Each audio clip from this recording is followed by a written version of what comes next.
Buenos días a todos. Vamos a comenzar la sesión del concurso de electrocardiogramas, trazados de electrofisiología y dispositivo.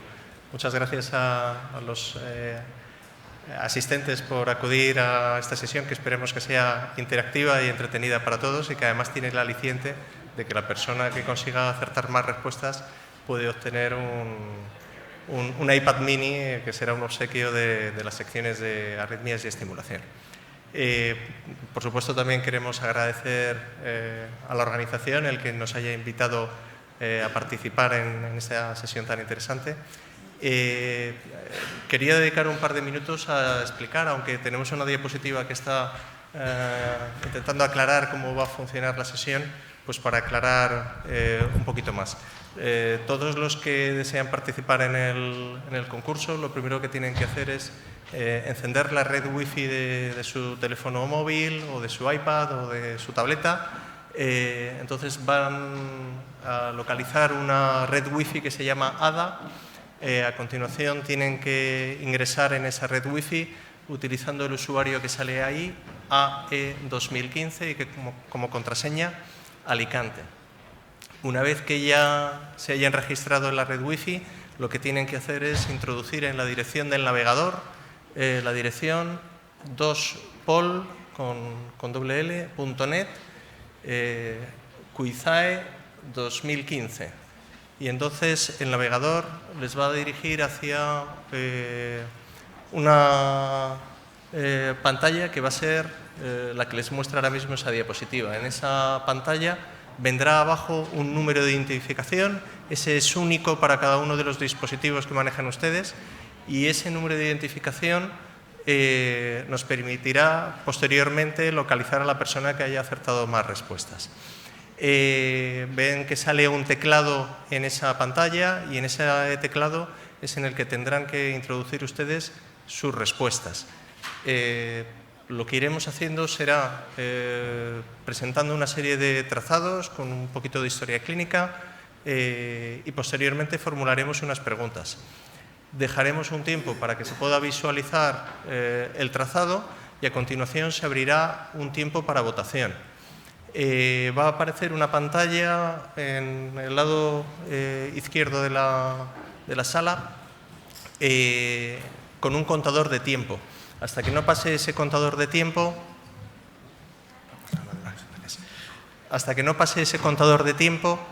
no se va a activar el voto. Una vez que haya llegado la cuenta atrás, empezará un periodo de 12 segundos, a partir del cual se podrán realizar las votaciones. Cada persona puede votar solo una vez.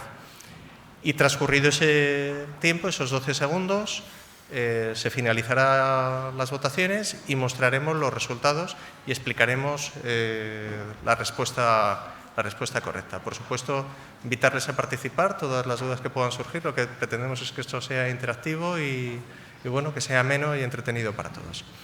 Sin más dilación, por no entretenernos mucho, han conseguido sincronizar ya la red que les indican y están todos listos como para poder comenzar la votación. Sí. Bueno, pues quiero presentar a los que vamos a participar en esta sesión. En primer lugar estará la doctora Alicia Ibáñez Criado, del Hospital General Universitario de Alicante. A continuación, el doctor Enrique Rodríguez Font, del Hospital San Pablo de Barcelona. Y el que les habla, que soy el doctor Alberto Puchol Calderón, del Hospital Virgen de la Salud. Empieza la doctora Ibáñez Criado.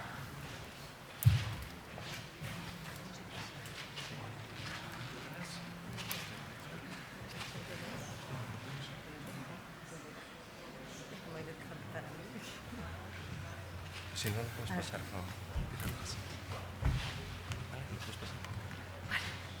Bueno, buenos días a todos. Voy a empezar con un caso. Se trata de una mujer de 20 años remitida a nuestra unidad con un síndrome de precipitación y taquicardias frecuentes que ceden con adenosina en urgencias. Este es el electro de la paciente. Miradlo bien. ¿Qué os sugiere este electro? Que se trata de una paciente que tiene un síndrome de precipitación por una vía lateral izquierda larga, un bloqueo de rama derecha simplemente, un electrocardiograma de dextrocardia y prescitación o los electrodos están mal puestos. ¿Qué os parece?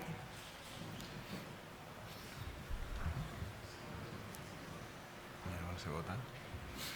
Sí, ahora se vota. A ver, vamos a iniciar la votación para que el personal técnico de la sala pueda abrir. Primera pregunta. Cuando nos digan... Son 12 segundos de votación.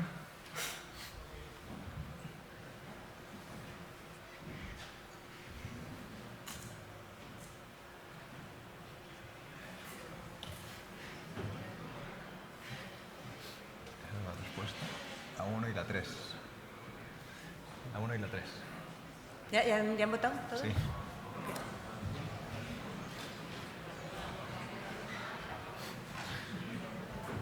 Ya está, la 1 y la 3. Vale. Pues nada, la solución de esta pregunta, se trata de un electrocardiograma de una dextrocardia con un síndrome de prescitación. Es un electrocardiograma situado normal, al lado izquierdo.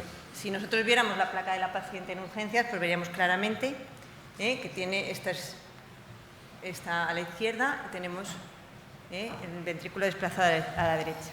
El corazón desplazado a la derecha. Se trata de una paciente con un situs inversus, una anomalía de Epstein y una persistencia de vena cava superior derecha, visto por resonancia. Si nosotros colocamos el electrocardiograma en el lado derecho, tenemos este electro. Y esto ya es en la sala. ¿Os habéis fijado un poquito en cómo es el eje, cómo es la onda delta? Vale.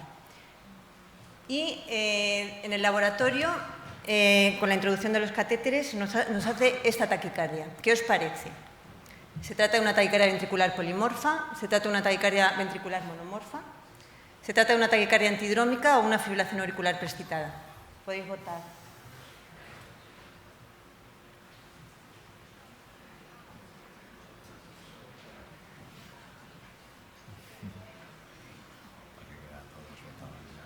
Está sencilla, ¿no? Ok. Hombre, ya no discriminó. La primera votación ya había la mitad y mitad, ¿eh? ¿Ya puedo...? Ah, vale. Vale, pues bien, se trata de una fibrilación auricular prescitada. Veis que hay complejos, el grado de prescitación varía, hay complejos estrechos, complejos más anchos, entonces se trataba de una fibrilación auricular prescitada. Bueno, la paciente pasa a ritmo sinusal y hacemos un protocolo de inducción, de estimulación auricular. Habitualmente empezamos con estimulación ventricular, pero luego en la estimulación auricular inducimos una taquicardia ortodrómica, con corres estrecho, la vía se bloquea, ya está bloqueada a esta longitud de ciclo, e inducimos una taquicardia ortodrómica. Fijaros bien el patrón de conducción retrógrada.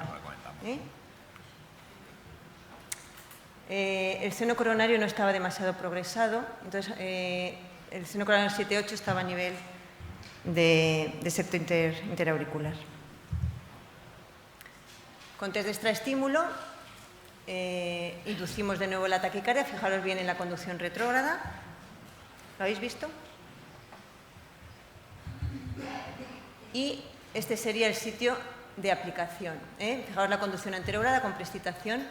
Os he dicho que el seno coronario estaba poco progresado. Y con estos datos, con estimulación auricular y con el registro con prescitación, ¿dónde diríais que está localizada la vía accesoria de esta paciente? Estaría localizada, sería una vía lateral izquierda, una vía lateral derecha, una vía anteroseptal o una vía posteroseptal. ¿Qué os parece? Podéis votar.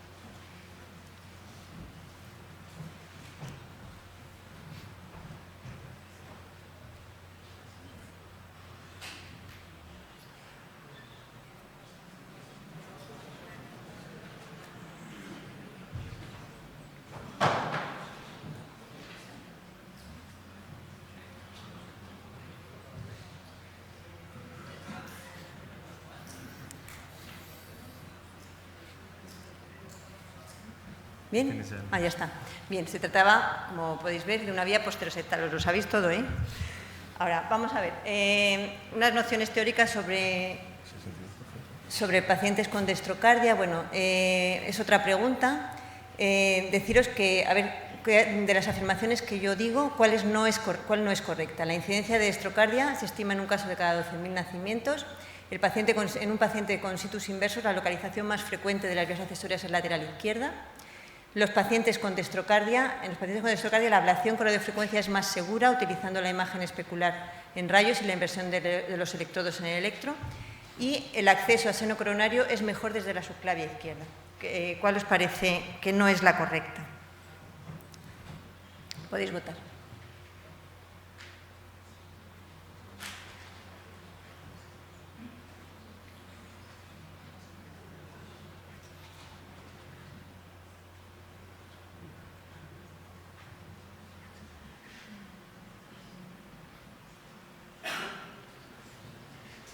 Vale, perfecto. El acceso a seno coronario, la que no es correcta es que el acceso a seno coronario es desde su clave izquierda. Siempre se accede mejor de su clave derecha en pacientes con dextrocardia. Y voy a seguir el doctor Rodrigo.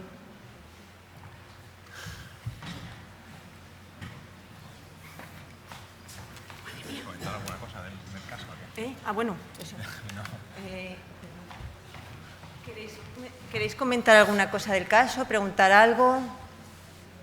¿Tenéis alguna objeción? Os he convencido, creo. Bueno, muchas gracias. Bueno, yo siempre digo que para interpretar electros, pues lo primero que hace falta es tomarse su tiempo y aquí no lo tenemos mucho, así que vamos a ir pasando las diapositivas y además vamos a ir cambiando de una a otra, con lo cual pues genera cierto grado de dificultad. Pero bueno, esto es un concurso y para ganarse el iPad hay que trabajárselo, así que vamos a ver qué tal. Este caso que os voy a presentar ahora es un paciente de 14 años que ingresa con el diagnóstico de miocarditis, fallo cardíaco y taquicardia de QRS ancho, y al realizarse el electrocardiograma, pues este fue el electrocardiograma que vimos. Otra de las limitaciones a la hora de interpretar estos electros es que no tenemos herramientas para poder medir o para poder intentar seguir ciertas regularidades, pero bueno. ¿Qué os parece este electrocardiograma? Se puede tratar de un flúter auricular con aberrancia, se trata de una taquicardia antidrómica por vía accesoria, se trata de una taquicardia ventricular o se trata de una taquicardia sinusal con QRS ancho. Votamos.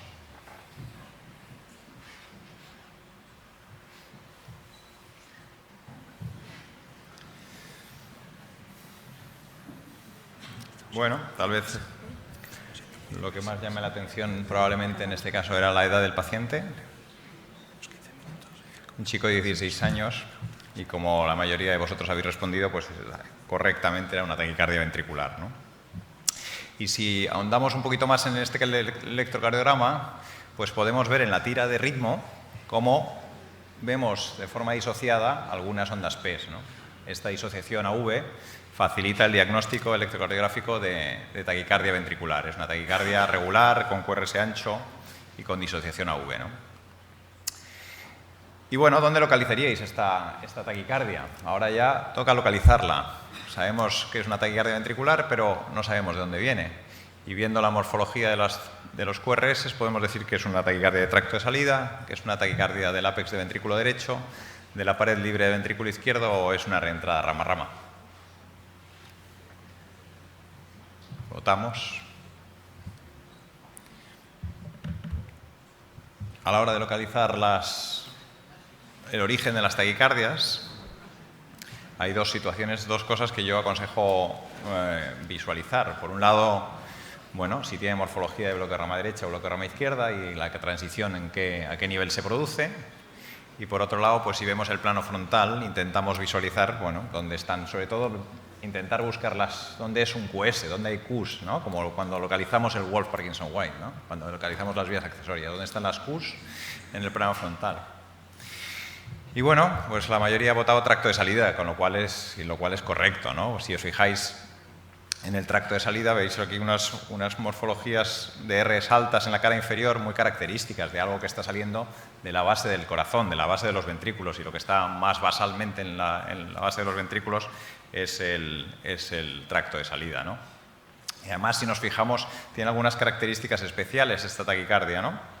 Que podéis ver aquí, pues una negatividad en D1 y en AVL, y fijaros que la negatividad de AVL es mayor que AVR y la positividad de D3 es mayor que V2, ¿no? Lo cual sugiere un origen más bien izquierdo, ¿no? Y efectivamente esta taquicardia, pues en el sitio donde se localizó a mayor precocidad fue en el seno valsalva izquierdo, ¿no?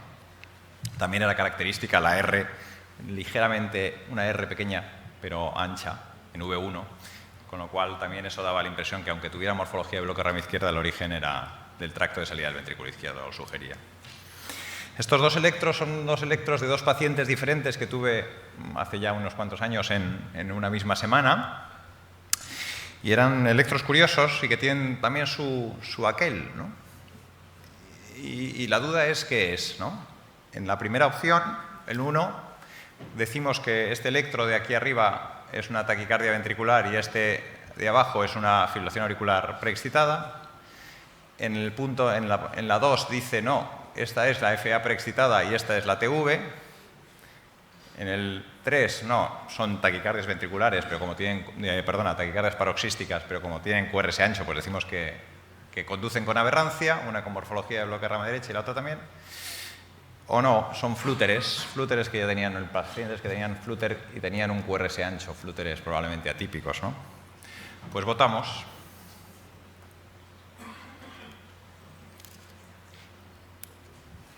A veces hay que decir que el electro nos confunde, ¿no? como la noche. Y a veces pues el electro no es lo que parece, ¿no? Y efectivamente, os habéis equivocado casi todos, ¿no? Ya que os he dado tiempo para que votarais y os arrepintierais. Pero la correcta es la 1. La A es una taquicardia ventricular y la B es una fibrilación auricular preexcitada. ¿Y cómo podemos intentar verificar? Efectivamente parece que la taquicardia de arriba es irregular, lo cual ya nos hace pensar que siempre va a ser una fibrilación auricular. Cualquier ritmo irregular, pues lo primero que tenemos que pensar es que es una fibrilación auricular. Esto es correcto de interpretar y además tiene diferentes grados, pues con lo que parecería una aberrancia, ¿no? Diferentes grados de preexcitación, incluso algún latido estrecho que podría ser una captura, ¿no? Que probablemente es una captura, ¿no? Pero efectivamente es una captura anterógrada. La diferencia ¿cómo podemos diferenciar cuál es una fibrilación auricular preexcitada con respecto a una taquicardia ventricular es visualizando el origen? Como os he dicho antes, lo primero que tenemos que ver es si tiene morfología de bloque rama derecha o bloque de rama izquierda y dónde está la transición, para un poco localizar de dónde viene esa taquicardia. Y si nos fijamos en el primer electro, aunque tiene morfología de bloqueo de rama derecha, fijaros, es QS de V2 a V6. ¿Qué significa eso? Que viene del ápex o cercana al ápex. Un Wolf, una vía accesoria, nunca puede ser tan QS de V2 a V6, salvo el caso que nos hay contra Valicia, que casi que hemos visto antes con la destrocardia, pero en general siempre pensar que esto nunca va a venir de ahí. Efectivamente, este caso era una taquicardia ventricular de un paciente con una metástasis de un paraganglioma que tenía en la lengua y la metástasis en el corazón, que hubo que extirpársela por taquicardias recurrentes, ¿no? Bueno, encontramos este otro electro, ahora pasamos a estimulación. Y este paciente estaba ingresado, tenía 70 años, ingresaba por un problema de cirugía digestiva, pero nos avisaron para interpretar este electro porque le resultaba extraño, ¿no? Había unas rayas allí en medio del electro muy llamativas, a ver si iba a pasar algo. Entonces decidimos hacerle una tira más larga, y esta era la tira larga, y seguían apareciendo esas rayas, ¿no? Se veían cosas raras en el electro. Y en algún momento, fijaros en la última línea de abajo, pues había también otras cosas extrañas, ¿no? Que había como doble espícula, era un paciente creíamos que era un VVIR. Entonces, ¿cómo interpretáis este electro y estas rayas que veis por aquí? ¿Se deben a un artefacto? ¿Se deben a que el marcapasos disfunciona y hay que tener cuidado con él? ¿Se deben a un algoritmo del propio marcapasos? O simplemente que es que a lo mejor nos hemos confundido y tiene un DDD con una V muy corto. ¿Votamos?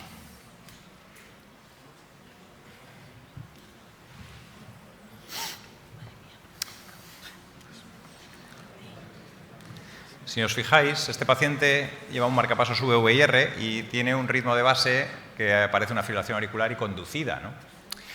Bueno, pues en estos casos, efectivamente, habéis acertado la mayoría, es un algoritmo del marcapasos, se debe a la autocaptura. Es un paciente, es un dispositivo que está estimulado en monopolar y que tiene capacidad de detectar si el dispositivo está capturando adecuadamente o no. Y si él cree que no está estimulando adecuadamente, lo que hace es enviar una espícula de seguridad, y son esas rayas que hemos visto en el anterior electro y estas rayas que también vemos aquí, estas rayas grandes y anchas, ¿no?, de que prácticamente ocupan todo el papel.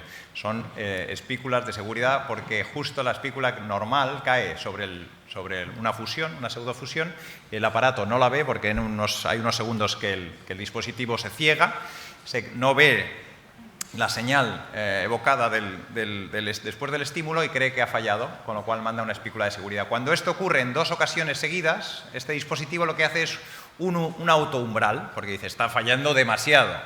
Y lo que hace es un autoumbral y empieza a hacer el autoumbral a una frecuencia más o menos fija aquí, y aquí pues vuelve a perder la captura, pierde la captura, manda la espícula de seguridad, que es lo que veíamos aquí, por eso hay 2 espículas, y vuelve otra vez ya a coordinarse. Cuidado con las autocapturas en pacientes con fibrilación auricular con conducción, porque en muchas ocasiones esto acaba habiendo otro latido de fusión y el dispositivo se pone de forma bastante persistente en energías elevadas. Y pasamos ya al doctor Puchol y luego volvemos. ¿Algún comentario de los electros? Muchas gracias, Enrique. Bueno, vamos a dar un poquito de tregua y vamos a poner algo un poquito más sencillo. Yo las preguntas las he traído separadas de los trazados. Voy a intentar dejar un poquito más de tiempo para que podáis visualizar tanto los electrocardiogramas como los trazados, ¿vale? Entonces, bueno, nos encontramos con un paciente que acude por clínica de palpitaciones, en el que encontramos este electrocardiograma. Nos hemos preguntado, desde la audiencia, ¿se visualizan bien los electrocardiogramas? ¿Tenéis problemas con la definición? Si hay que dejar más tiempo para algún trazado, pues lo que nos gustaría es que esto fuera interactivo, y si tenéis alguna duda con los trazados o con los electrocardiogramas, pues que se puedan ir haciendo preguntas e ir parando el tiempo necesario. Bueno, ha habido tiempo suficiente como para poder verlo. Entonces, la pregunta es, en relación con la taquicardia que hemos visualizado en el electrocardiograma previamente, el paciente está en fibrilación auricular, una FA de onda gruesa debido a la irregularidad de los RRs, o bien es una macro reentrada con una secuencia de activación antihoraria en el anillo mitral, o bien es altamente sugerente de estar bajo tratamiento con fármacos antiarrítmicos del grupo 1C. La cuarta opción es muy probable que pueda ser tratada mediante ablación sobre el istmo cabotricuspidio, y una quinta opción que podría ser que todas las anteriores son falsas. Vuelvo a mostrar el electro, un momentito más, y vamos a iniciar el tiempo para la votación, por favor. ¿Pueden votar a partir de ahora?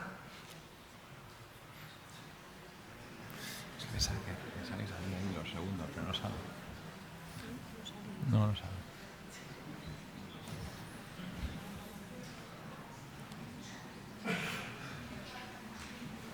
Bueno, hay que dar un poco de tregua y poner alguna pregunta también facilita.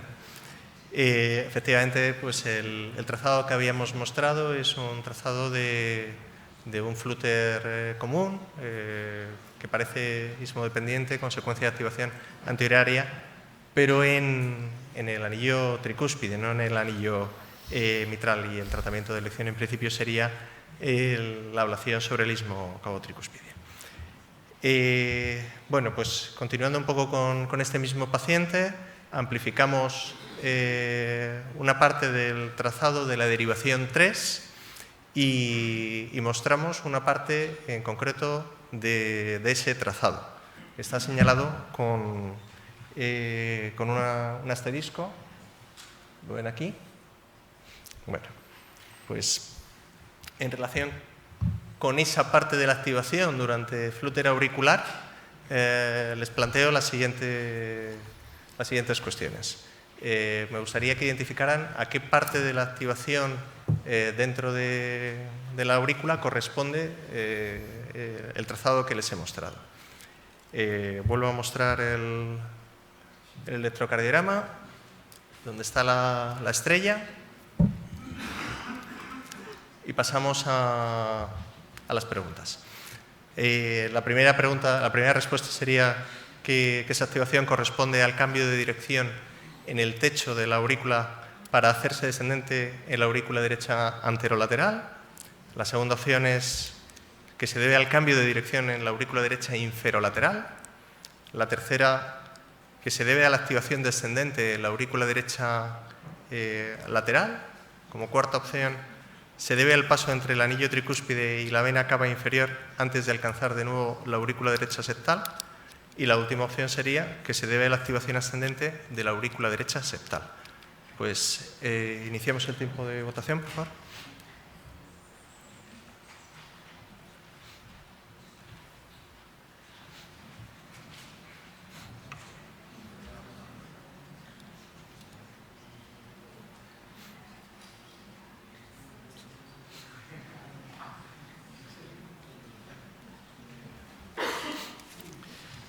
Bueno, pues la respuesta correcta es la una. En relación con las ondas del flúter, la morfología común y característica que tiene el fluterismo dependiente es debido a que el circuito de la taquicardia siempre es el mismo. Entonces, los cambios en la orientación corresponden a los puntos en los que el frente de ondas de la taquicardia cambia de dirección. Empezando desde aquí, pues es justo la parte del techo cuando la onda que empieza a ser negativa porque se aleja del eje inferior se hace positiva y empieza a descender por la aurícula derecha lateral. Entonces tenemos un trayecto ascendente. Cuando llega a la parte baja cambia de nuevo de dirección y vuelve a hacerse positivo. Tenemos una fase de conducción lenta a través del istmo cavo-tricuspidio, y es esta zona que es ligeramente descendente y lenta.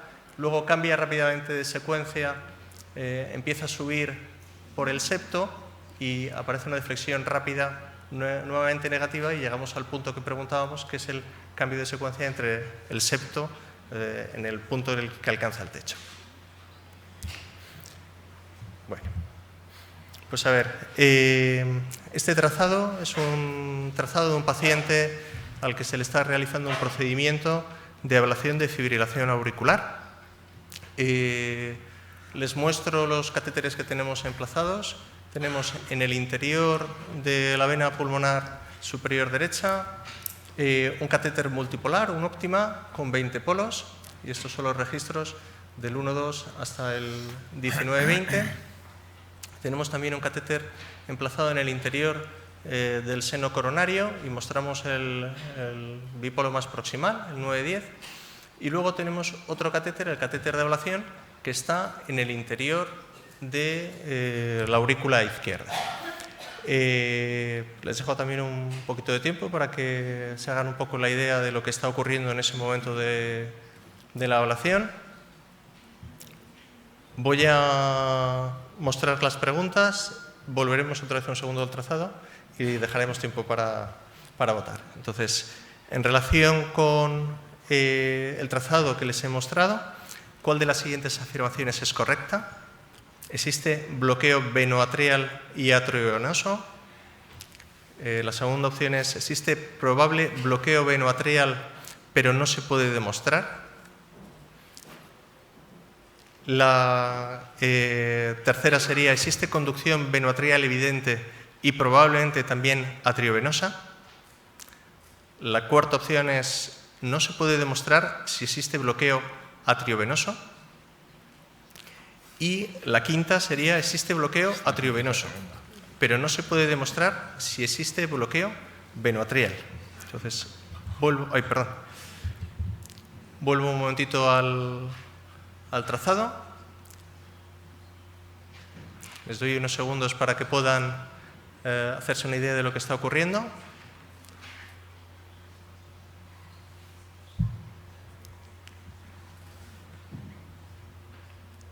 Si el tiempo es suficiente, pasamos de nuevo a la pregunta e iniciamos el tiempo de votación.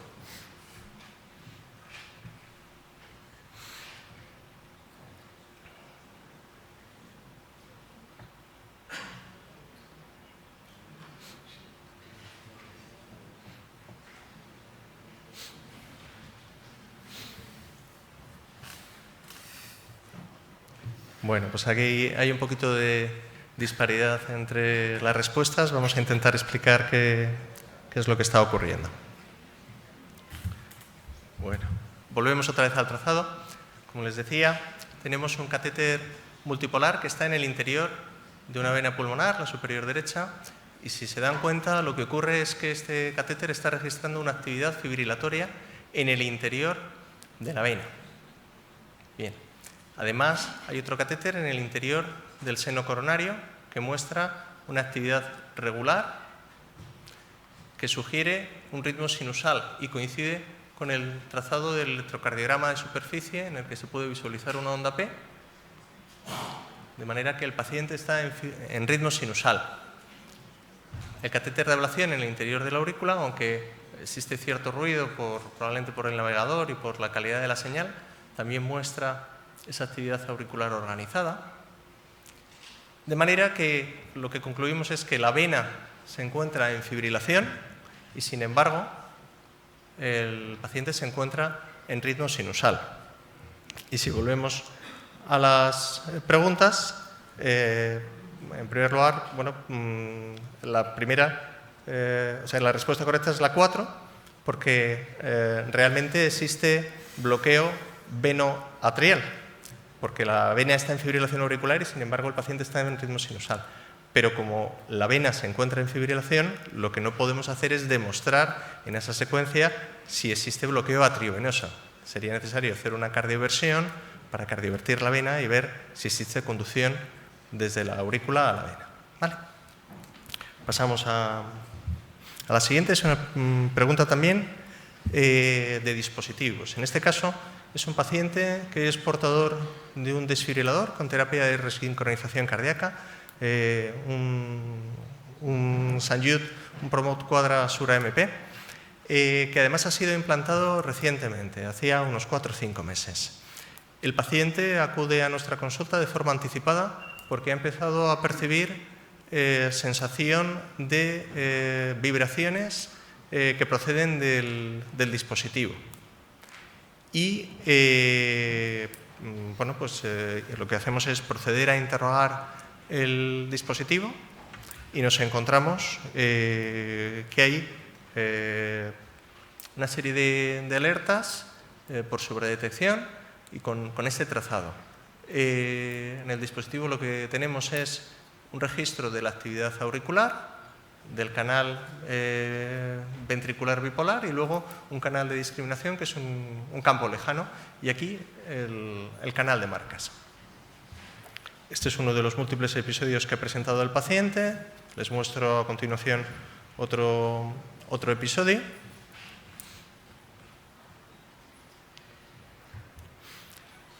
Y lo que hacemos es que empezamos a manipular el dispositivo con la manipulación directa sobre el electrodo y sobre el dispositivo, sobre el generador.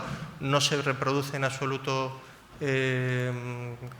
ninguno de esos artefactos. Por supuesto, todas las mediciones que realizamos de impedancia, de onda R, de amplitud son estables en las mediciones repetidas que hacemos y estable respecto al implante, no ha habido ningún cambio.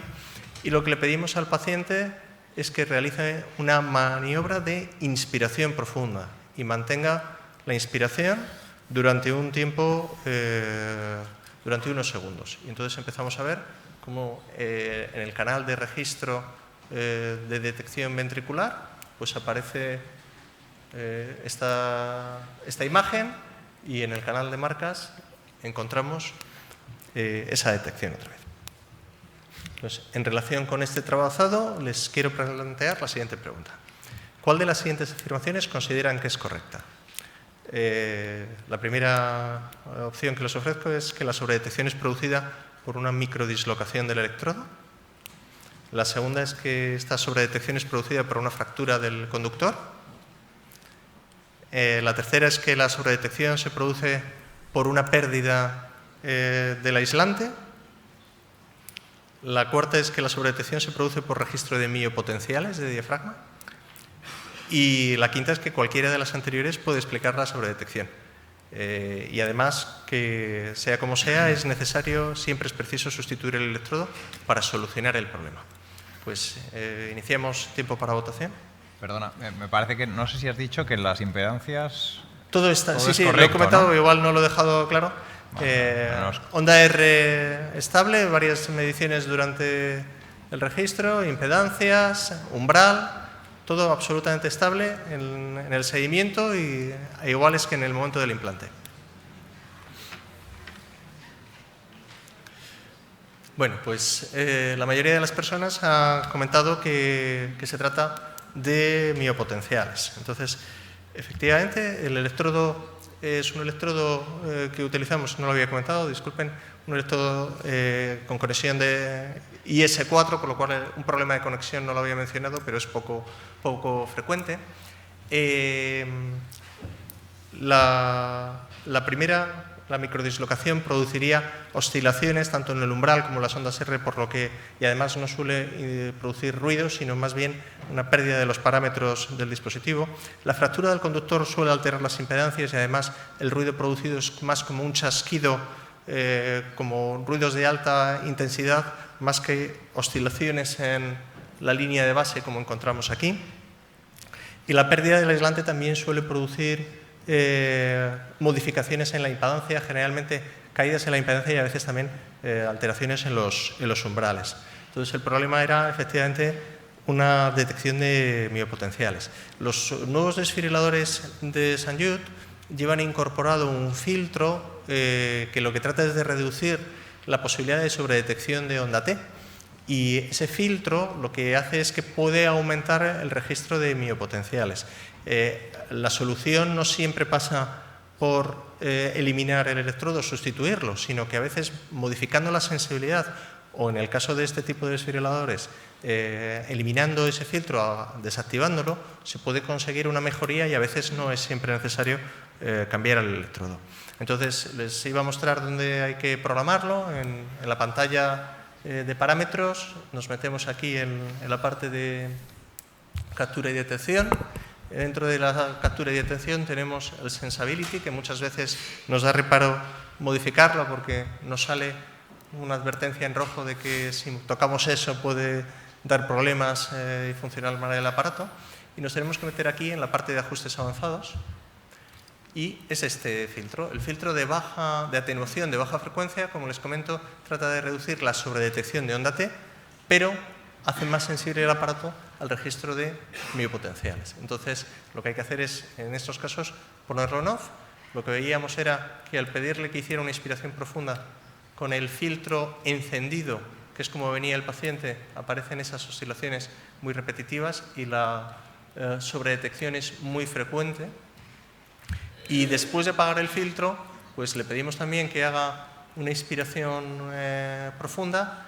La línea de base se altera un poquito, pero realmente mucho menos, y aunque sigue existiendo alguna sobredetección, esto es aislada y no tan problemática como en el caso previo. Por supuesto, el paciente habría que realizarse seguimientos periódicos, aumentar los tiempos de detección para evitar terapias inapropiadas. Bueno, pues muchas gracias. Pasa la doctora Ibáñez de nuevo con otro bloque de preguntas. De todas maneras, Alberto, cuando presentamos ayer este caso hubo cierta discusión y si te parece lo comentamos un segundo, porque, hombre, yo estaría preocupado de todas maneras con este paciente, sinceramente, porque sigo viendo sobredetecciones y, bueno, a lo mejor ajustando todavía un poco más la sensibilidad puede ser que no, pero a lo mejor hay que buscarle una explicación o adicional, o porque tampoco es tan frecuente encontrar este tipo de problemas, o realmente hacer un seguimiento más cercano al paciente para ver cómo evoluciona, sí. ¿no? Como comentaba, desde luego no es la solución definitiva, es un paciente sobre el que estar muy encima. El hecho de los miopotenciales, sí o no, que teníamos dudas entre el doctor Rodríguez y yo ayer, yo creo que está descrito en la literatura que es relativamente frecuente, que aumentan con la inspiración, con según qué tipo de electrodos, y que lo que sí es cierto es que a veces pueden llevar a terapias inapropiadas, con ciertas modificaciones sobre la programación. A veces podemos corregir esos problemas, pero que es un paciente que hay que seguir muy estrechamente, y en el caso de que persistiera con estos problemas o realmente llegara a presentar episodios prolongados, la solución definitiva pasaría por implantar un nuevo electrodo. Lo que pasa es que como es una resincro, pues también te da más pereza siempre, Claro, pero a lo mejor es un paciente ideal, por ejemplo, para hacer control remoto, ¿no? A lo mejor para ese tipo de pacientes, para anticiparte, ¿no? Bueno,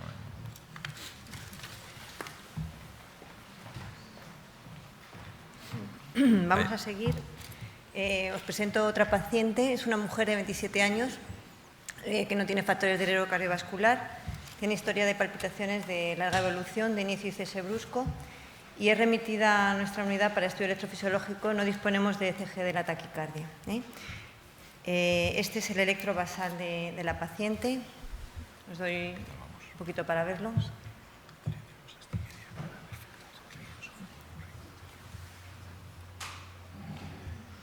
Y cuando la metemos al laboratorio empezamos un protocolo de estimulación normal, de inducción de taquicardias.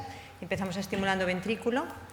Estamos estimulando el ventrículo a una longitud de ciclo aproximadamente de 390 milisegundos. APES de ventrículo derecho. Tenemos dos catéteres metidos en el corazón. Tenemos un seno coronario y tenemos un ventrículo derecho. Y este es el canal de estimulación. Bueno, con esta maniobra estamos con estimulación ventricular desde APES de ventrículo derecho. En esta paciente demostramos que no existe conducción retrógrada, que la conducción VA es excéntrica, que la conducción VA es concéntrica sin decrementalidad y que el punto de Benkevac retrógrado es de 390 milisegundos. Os pongo otra vez la imagen.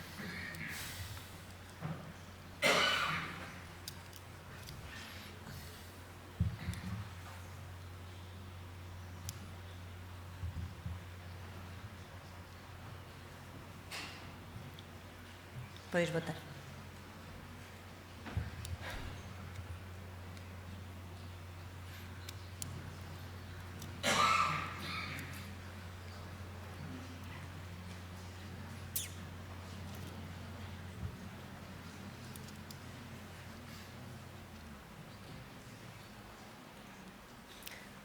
Pues nada, la solución, habéis acertado casi todos. El punto de Benkevac, que retrógrado, es de 390 milisegundos.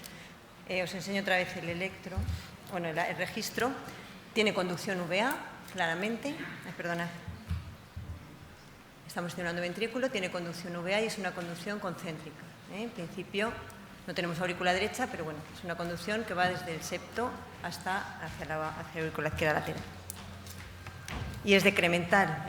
Vamos retrasando la conducción VA hasta que hay una que no. Bien.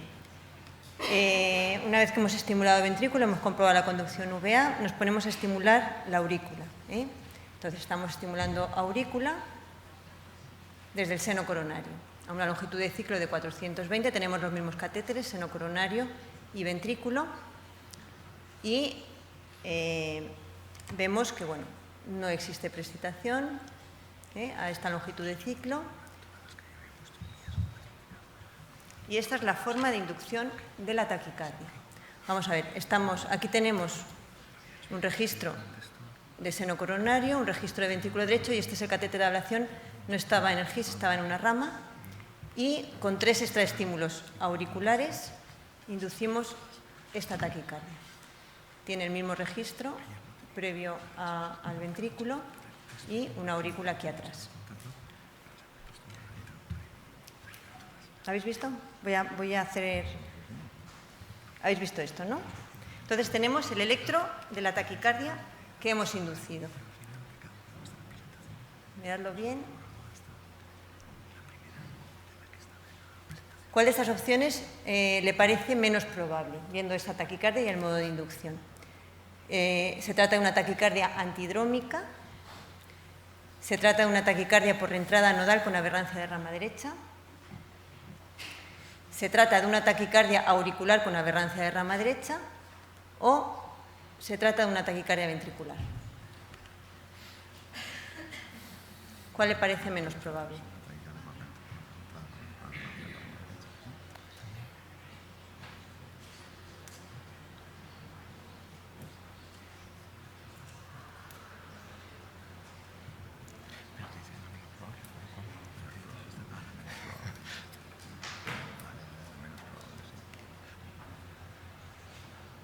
Pues la menos probable es que se trate de una taquicardia antidrómica. ¿Por qué? Bueno, la estimulación auricular, como os he puesto, no demostraba precipitación en ningún momento. El HV de la paciente siempre era normal. Es una taquicardia con una morfología de bloqueo de rama derecha, con un QRS no excesivamente ancho. Tenemos un QRS estrecho de 93 milisegundos con morfología de bloqueo de rama derecha y hemibloqueo anterior. Si nos fijamos, pues bueno, no vemos disociación AV, no vemos disociación AV, y por el modo de inducción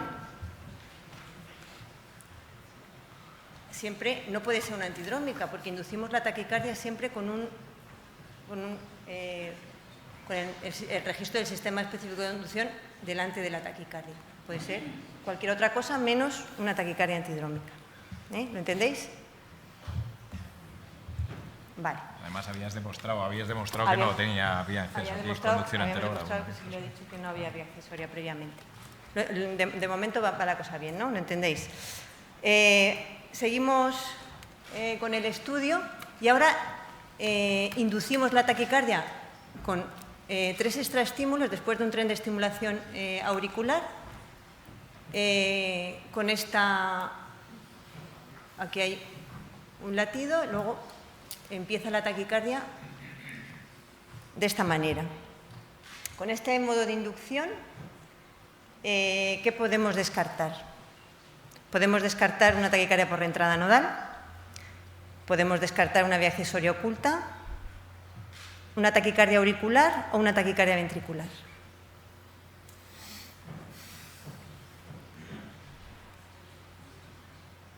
¿Qué os parece?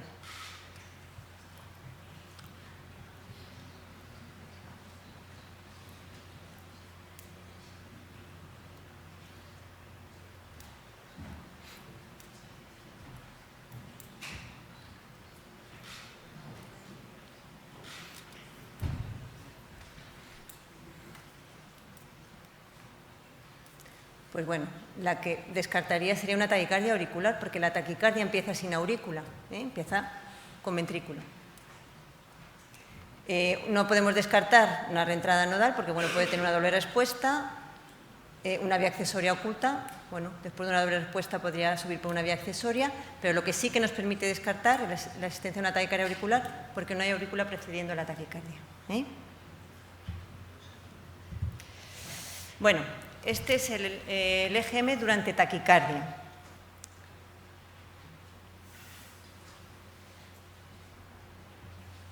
Os dejo un poquito para verlo. Veis los mismos registros, registros de seno coronario y registro de ventrículo.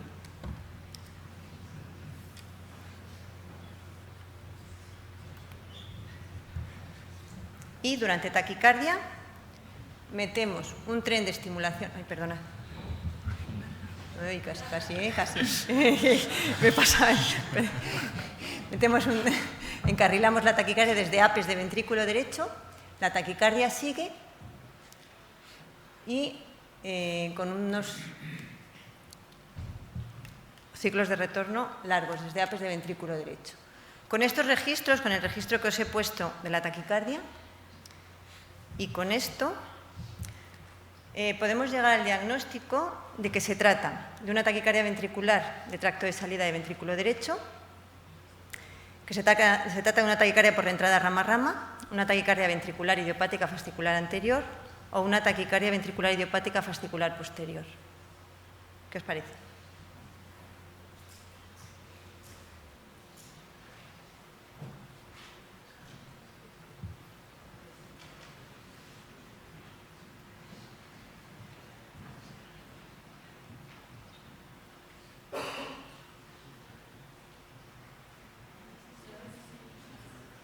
Perfecto. Se trata de una taquicardia ventricular idiopática fascicular posterior. Con esto hemos descartado, bueno, hay disociación, hay conducción VA, pero bueno, con un ven que va retrógrado, y aparte con la estimulación desde apes de ventrículo derecho vemos unos ciclos de retorno largos que descartarían pues, una taquicardia, por ejemplo, intranodal con bloqueo retrógrado, ¿vale? Creo que ya está. Bueno, esto fue el mapa de activación de dicha taquicardia en el ventrículo izquierdo, en la cavidad ventricular izquierda. A nivel del fascículo posterior teníamos unas buenas precocidades. Este registro, en el catéter de ablación vemos una señal del fascículo delante de cada señal ventricular. Y en el sitio donde estábamos, en inicio de aplicación de radiofrecuencia, a los 5 segundos, 6 segundos, cesó la taquicardia.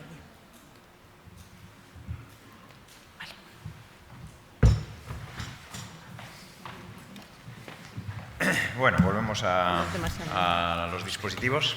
Vemos que hay bastante pugna por los aciertos, así que vamos a ponerlo un poco más difícil. Esta era una paciente que, mientras que estábamos haciendo un estudio, nos vinieron a comentar desde urgencias una paciente que había venido por un malestar gástrico, pero llevaba un marcapasos que no sabíamos absolutamente nada de él, y nos dijeron, bueno, que no sabemos por qué esta señora va así de acelerada. Y este es el electro que nos enseñaban los compañeros de urgencias. Y las posibles causas son una taquiarritmia debido a un sensor, una FA que haga tracking en la estimulación ventricular, una taquicardia sinusal, o nada de esto es correcto. ¿Qué os parece? Votamos. Bueno, es lo que os decía antes, ¿no? Hay que dedicarle un poco de tiempo al electro y fijarse en las cosas, ¿no? Y vamos a ver si os habéis fijado.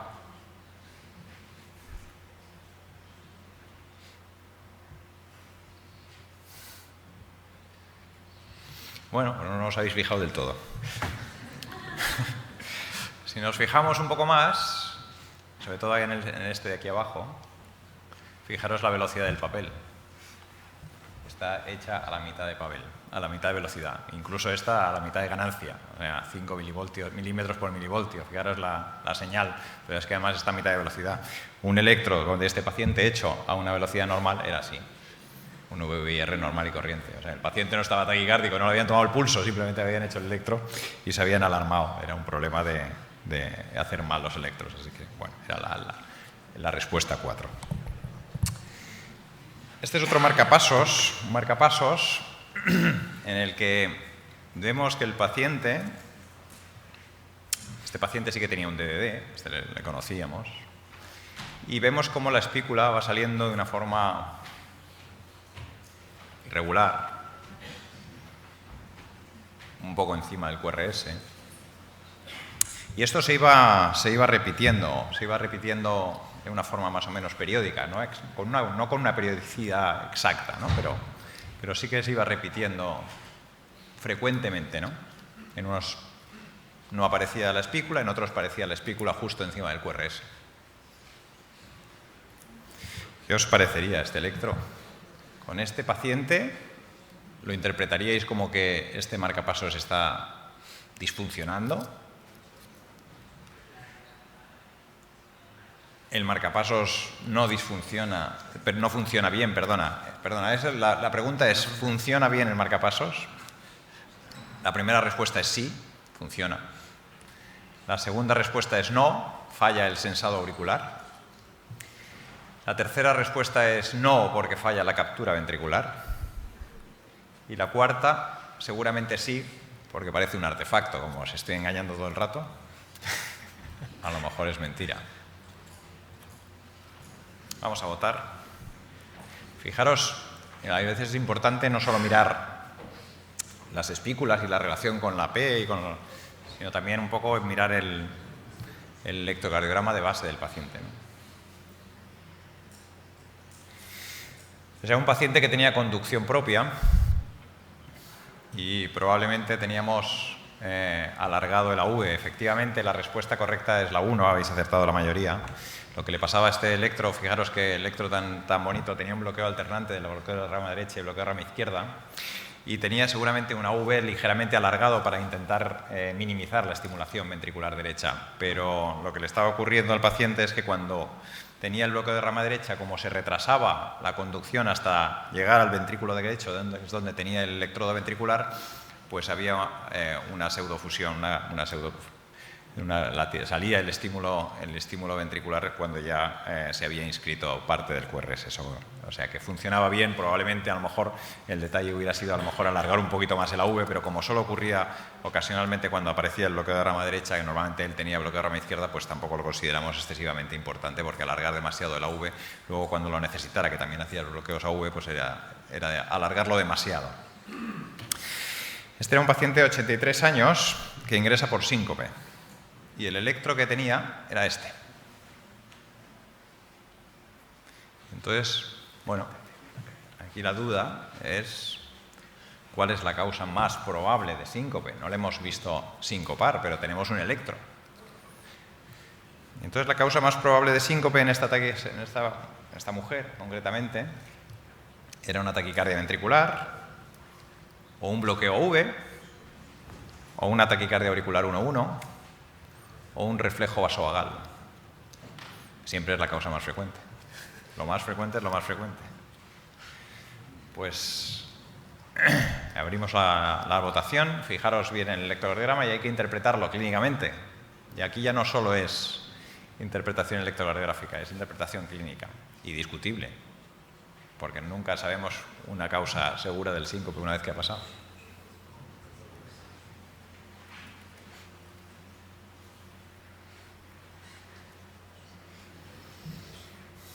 ¿Vale?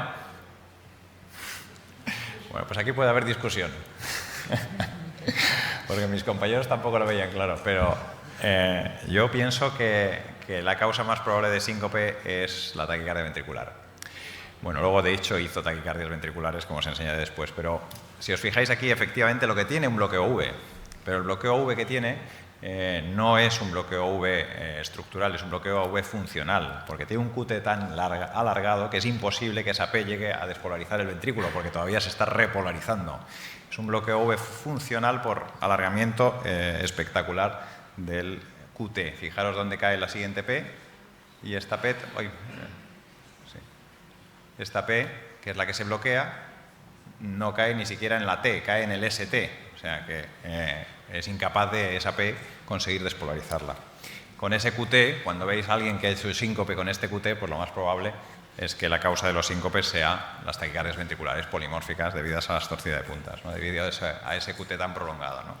Y en este caso era la causa más probable, aunque quién sabe en el primer síncope se hizo un bloqueo y por eso con la bradicardia se alargó mucho más el QT, pero bueno, tenía otras causas potencialmente que le alargaban el QT de forma patológica. Y vamos a ver un registro intracavitario, un registro único, con lo cual nos complica un poco más la vida, pero fijaros qué curioso. Hay una taquicardia con un VA, bueno, ligeramente prolongado. Veis que los tres primeros registros es el electro de superficie, luego es el GIS, que ahí el becario no estuvo hábil y no sacó registro de GIS, pero estaba por ahí. Y luego el seno coronario. Entonces intentamos hacer un encarrilamiento, pero de estas veces que entre sobresensa, no sobresensa, se estimula, no estimula. Total, que en vez de hacerlo, paramos la taquicardia. Paramos la taquicardia con esos dos extrasístoles y luego el tercero ya aparece una captura completa, ¿no? Entonces la pregunta es, bueno, ¿qué es esto? Hay que repetir la maniobra porque nos ha salido mal, ¿no? Sobresensaba seguramente y no ha hecho una estimulación correcta. Podemos decir que es una vía accesoria. No vemos el GIS, no ha colocado bien el catéter el becario y no se puede saber si no vemos el GIS, si está en refractario, si no está en refractario.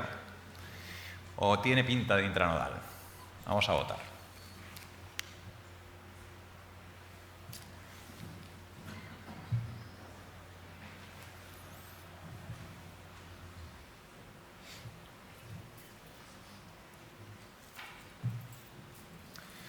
Bueno, es evidente que la maniobra no ha salido bien, porque nuestra intención no era parar la taquicardia. Nuestra intención era encarrilarla. Pero veo que ahí habéis entendido lo que ha pasado. Efectivamente, es una vía accesoria. No podemos saber, si hubiéramos sabido que ese extrasístole inicial está en GIR refractario, pues podríamos haber asegurado, ¿no? Si hacemos un extrasístole en GIR refractario y paramos la taquicardia sin captura auricular, seguro que es una vía accesoria. Pero en este caso no tenemos GIS, con lo cual no sabíamos si estamos en GIR refractario o no. Pero hay una maniobra muy interesante que cuando encarrilamos, hay ocasiones que como esta, a veces lo encarrilamos a la taquicardia y podemos valorar el ciclo de retorno, etcétera, pero en algunos casos pues la taquicardia se interrumpe y hay que saber que a veces hay una maniobra descrita muy interesante en la que vemos, lo que se valora es la zona de transición. Si os fijáis, cuando empezamos a encarrilar siempre hay una zona en la que el latido estimulado está fusionado con respecto al estimulado total y con respecto a la taquicardia. Fijaros que estos dos latidos tienen una fusión entre el latido estimulado y el latido de la taquicardia. Y en esa zona de transición lo que se valora es si conseguimos capturar la aurícula en esa zona de transición o no la conseguimos capturar en la aurícula. En eso se basan estos dos artículos, ¿no?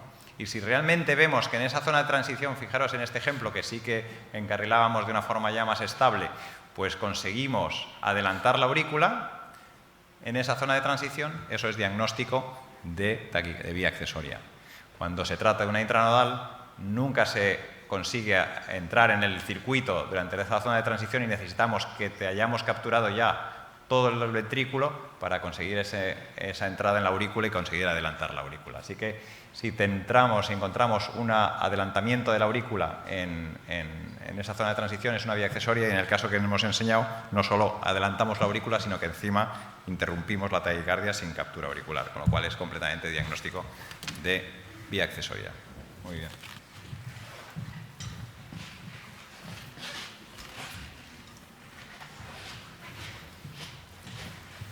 Bueno, vamos a intentar hacer unas cuantas más rápidas y aunque teníamos preparado 30 casos, no creo que nos dé tiempo a todos. Daremos unos minutos para poder elegir. No abandone nadie la sala porque al final, identificando el número que tienen en su dispositivo, podremos saber la persona que ha ganado el concurso. Presentamos ahora el caso de una mujer de 48 años con una prótesis aórtica mecánica por una válvula bicúspide y que es portadora de un REVIL porque ha tenido episodios de pérdida de conocimiento que se suelen preceder de mareo, que tiene una duración prolongada. La familia describe que puede tardar 3-4 minutos en recuperarse, pero luego se recupera completamente y no tiene pérdida de control de esfínteres. Además, la paciente tiene clínica de palpitaciones que describe como de inicio y fin brusco. La paciente por los mareos no tiene a bien activar el REVIL, pero sí por las palpitaciones. Y lo que vamos a mostrar es el registro del REVIL. Tiene numerosos episodios que considera como de asistolia. Este es el gráfico donde se produce la detección de la asistolia, la longitud de ciclo basal, del ritmo sinusal, y el registro intracavitario de uno de los múltiples es este. Se pierden ahí los QRS y de repente volveremos a recuperarla. Otro registro en el que tenemos ya una asistolia más prolongada de 1 minuto, se produce la detección, se pierde el registro y a continuación vuelve a registrarse. Y si vemos el electrograma que ha sido almacenado en el interior del REVIL, volvemos a ver esto. Un tercer episodio que les muestro, en el que también es muy prolongado, se produce la detección y vuelve a recuperar el ritmo. Y el REVIL nos muestra este registro. Y de una forma un poco más amplificada, pues vemos su ritmo de base, la asistolia y cuando recupera de nuevo el ritmo. Además, la paciente describía palpitaciones y aquí sí que activó el dispositivo y vemos cómo sobre su frecuencia basal aumenta bruscamente la frecuencia y el REVIL muestra este episodio. Entonces, en relación con los registros que les he mostrado en esta paciente, les quería preguntar, ¿es preciso implantar un marcapasos de Es preciso implantar un marcapasos de forma urgente. La paciente tiene contraindicación para el tratamiento farmacológico de sus taquicardias debido a las asistolias que presenta. Las taquicardias son verdaderas, pero las asistolias son artefactos. Las taquicardias son debidas a artefactos. O bien que la opción 1 y la 2 son correctas. Pues abrimos tiempo para votación.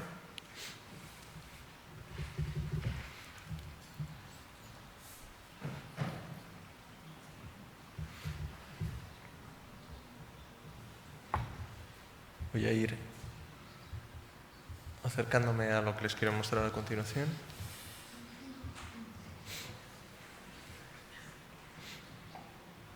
Bueno, la mayoría considera la opción 3 y ahora volvemos sobre ello. Fíjense que en las asistolias que estaba registrando la paciente, de repente tenemos una línea de base y el registro se recupera con una línea ascendente. En este trazado hay una línea de base que está un poquito artefactada, pero lo primero que aparece es una onda T, no un QRS. Y aquí, después de un QRS, vuelve a aparecer una onda T. Con lo cual, la taquicardia realmente es una taquicardia. La respuesta correcta es que es la 3. Las taquicardias eran verdaderas, pero los registros son artefactos. Está descrito que recién implantado el revil hay veces que se puede perder contacto de los electrodos del revil con el tejido y eso puede provocar una saturación de la señal que se registra en el dispositivo como una asistolia. Tiende a corregirse con el paso del tiempo. A esta misma paciente, como tenía taquicardias, pues le hacemos un estudio electrofisiológico y durante el estudio electrofisiológico documentamos esta taquicardia. Les muestro el electro unos segundos. La longitud de ciclo de la taquicardia que se ha inducido es 358 milisegundos y aquí les muestro registro de superficie, derivaciones 2, V1 y V5, un registro de la aurícula derecha, registro de GIS en el que en este caso sí tenemos registro de GIS y luego actividad ventricular y un registro de ventrículo derecho de un catéter que está emplazado en el ápex del ventrículo derecho. Lo que realizamos a continuación es una maniobra de encarrilamiento desde el ápex del ventrículo derecho. La taquicardia tenía un ciclo de 360 y el encarrilamiento lo realizamos con 320 milisegundos. Entonces, viendo el encarrilamiento y la secuencia, la actividad del electrocardiograma de la taquicardia y la secuencia de posestimulación tras encarrilamiento, ¿cuál de las siguientes afirmaciones es correcta? La primera opción es que la secuencia de activación y el encarrilamiento orientan a una taquicardia auricular. En segundo lugar, la paciente presenta una taquicardia intranodal. En tercer lugar, se trata de una taquicardia ortodrómica por una vía accesoria oculta. La cuarta es una taquicardia rama-rama. O la quinta, todas las anteriores son falsas. Pasamos a la votación.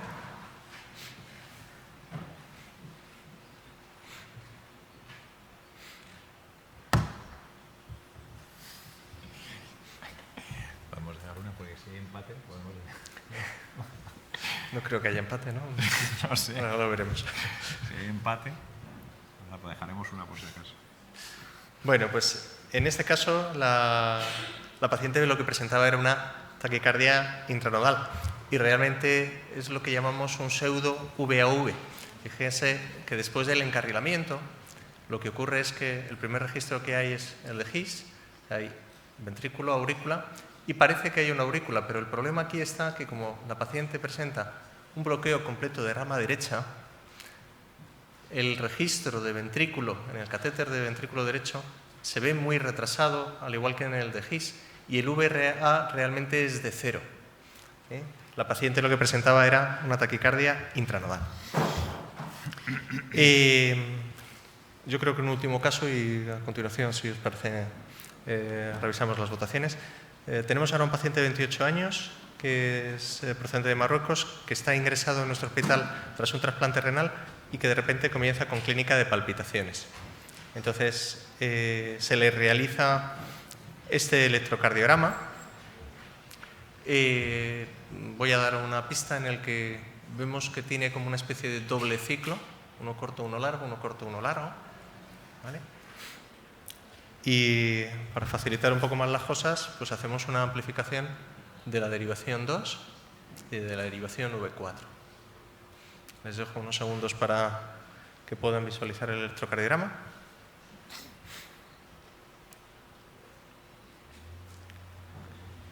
Les voy a plantear la pregunta y vuelvo a mostrar el trazado. ¿Cuál de las siguientes afirmaciones es correcta? ¿El tratamiento de elección consiste en ablación de la vía nodal lenta? ¿Le recomendaríamos ablación de venas pulmonares? ¿Es preciso realizar una ablación del istmo, cabo tricuspidio? ¿O se trata de una parasistolia auricular y el tratamiento es el del foco de la parasistolia?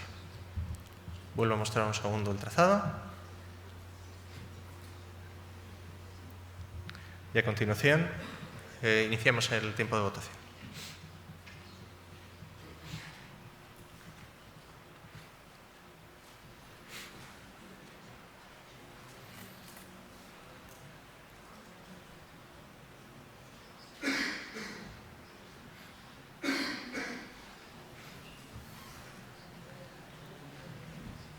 Bueno, la mayoría de la gente presente en la sala ha acertado la respuesta. Lo que presentaba este paciente era un caso muy curioso y es que presentaba una taquicardia repetitiva nodular no reentrante y era debido a que por cada aurícula, en el registro con electrogramas intracavitarios tenemos una aurícula, gis distal, proximal y distal y un ventrículo, vemos que hay más ventrículos que aurículas. Y lo que ocurre es que por cada aurícula hay conducción a través de vía rápida con un gis y un ventrículo y a través de vía lenta con un gis y un ventrículo. Entonces, el tratamiento de este paciente consiste en realizar ablación de la vía lenta, con lo cual quedaría conducción únicamente a través de la vía rápida. Bueno, pues aunque teníamos muchos más casos, yo creo que si es posible vamos a dar por finalizado la sesión y vamos a intentar establecer quién es el que ha acertado más respuestas y es el que es beneficiario del iPad que ofrecen las secciones de estimulación y de electrofisiología.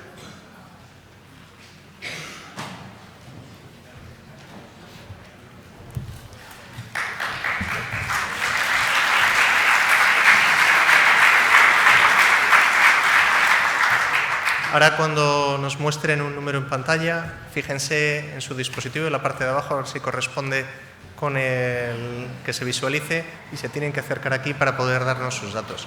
Agradecerles a todos su asistencia a esta reunión y a mis compañeros, la doctora Ibáñez y el doctor Rodríguez, por su presencia. Gracias a todos.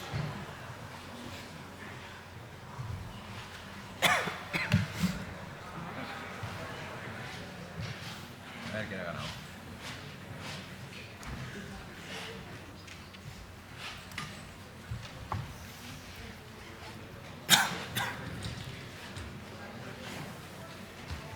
Emoción.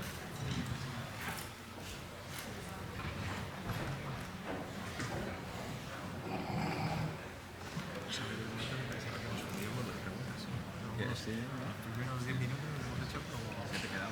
¿Cuánto te quedaba? Uno, ¿no? Había 3 o 4 seguidas. Ahora que no sé cuál es exactamente la que iba. Vamos a ver, en Madrid. Porque había muchas dispersiones. Estos días han matado a la gente.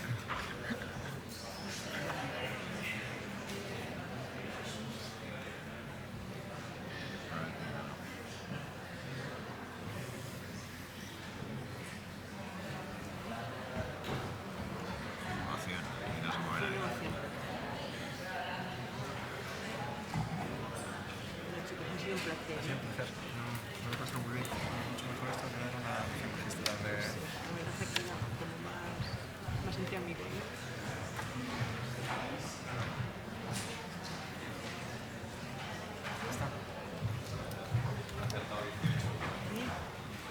Ha habido una persona que ha acertado 18 respuestas, con lo cual será el ganador. Bueno, le damos la enhorabuena. Eran preguntas algunas muy complicadas, 18 de 23 preguntas. Está bien. Es excelente.